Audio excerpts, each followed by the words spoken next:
The honourable member for Saanich Gulf Islands.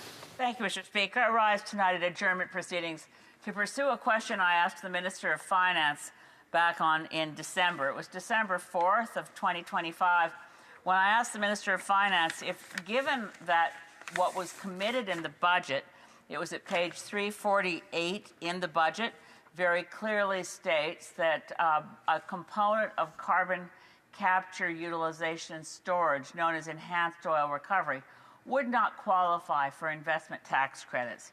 For those who are watching and don't know what enhanced oil recovery is, it's basically using the fig leaf that you're somehow pulling carbon out of the atmosphere and keeping it stored and avoiding its global warming effect that it's somehow good for the climate. But what you're really doing is using the pressure and the impact of shooting carbon dioxide under the surface to areas where you haven't been able, the industry has not been able to access the oil that's still there. Therefore, enhanced oil recovery isn't about carbon capture and storage, it's about increasing oil production. So that's why, back when this budget was being drafted and before it was tabled November 4th, a clear case was made to the government not to add a new fossil fuel subsidy, but to make it very clear, and it's still there, they didn't use disappearing ink, it still says at page 348 in the English version of the budget that enhanced oil recovery is not eligible for investment tax credits. Now, the reason I asked the question of the Minister of Finance back on December 4th, which was ironically exactly a month after the tabling of the budget, due to the memorandum of understanding that had been executed with the government of Alberta on November 27th, it amazingly said exactly the opposite of the commitment made in the budget. I made the point in my question, as some might call it a flip-flop, but a flip-flop is a sandal.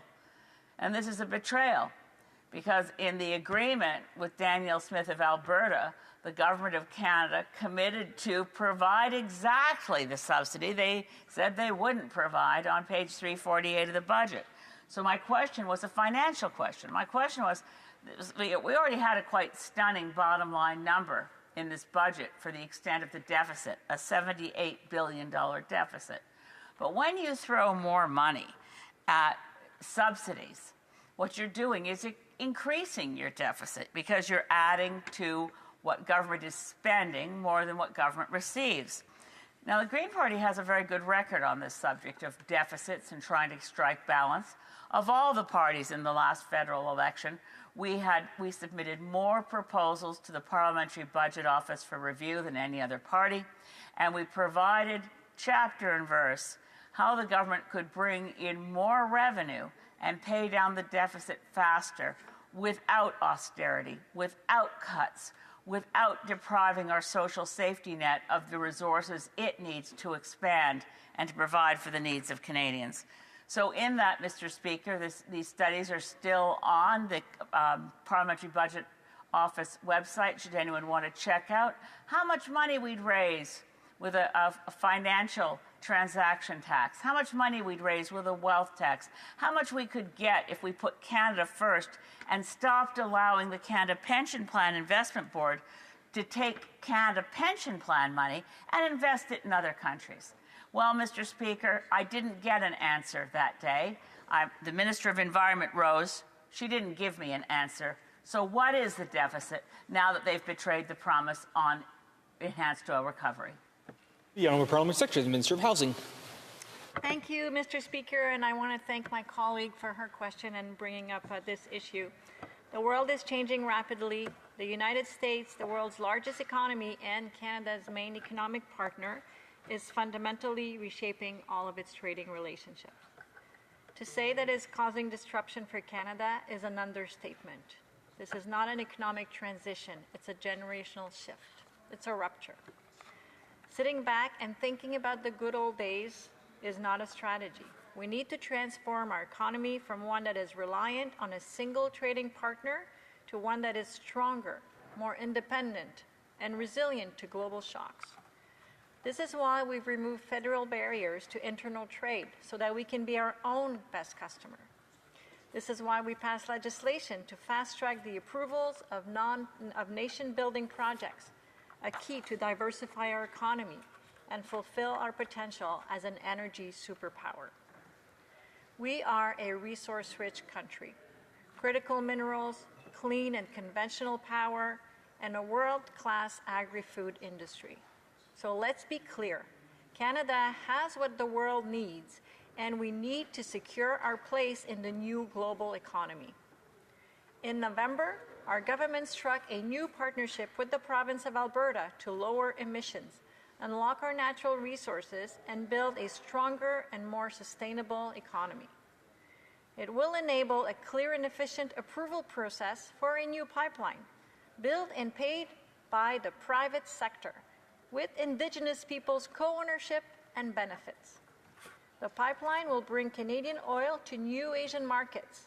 It will help us diversify our exports, reduce the discount on current sales to U.S. markets, and increase Canada's independence and prosperity. The Memorandum of Understanding we signed with Alberta also advances the construction of Pathway Plus. It'll be the largest carbon capture, utilization, and storage project in the world.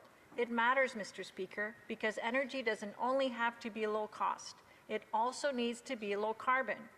Under the MOU, Alberta will beef up its own technology innovation and emissions reductions program to establish an effective carbon price of $130 per ton.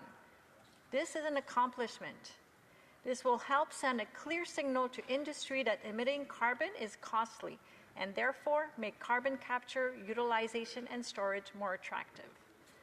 For our part, Mr. Speaker, we will extend federal investment tax credit to encourage large-scale carbon capture investments, including Pathways and enhanced oil recovery.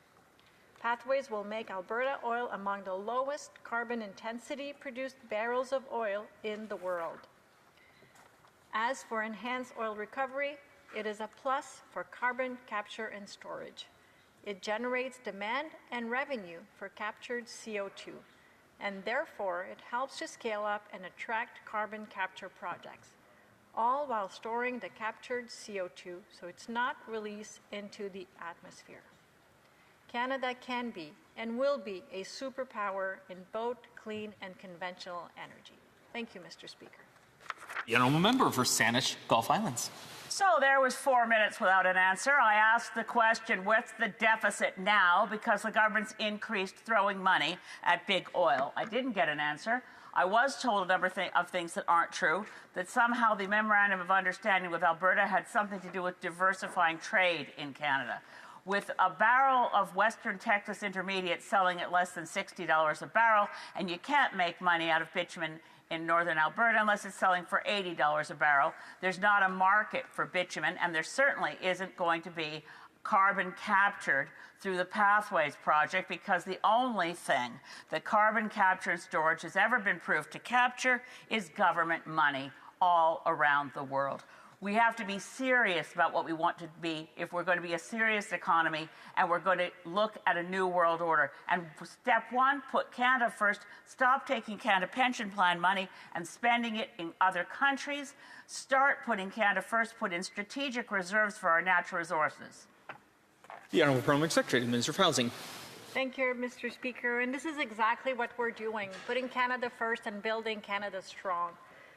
Mr. Speaker, the Premier of Alberta supports this entire Memorandum of Understanding. The Premier of Saskatchewan supports it. The Premier of Ontario supports it. There's a reason why. It's a plan to lower emissions, unlock our natural resources, and build a stronger, more sustainable, and more competitive economy. RBC's Climate Action Institute said that it could position Canada and Alberta as a continental energy superpower, thanks to a clear roadmap, tight deadline, and a low carbon boost. I urge all members of this House to join us in supporting our plan so we can build Canada strong. Thank you, Mr. Speaker.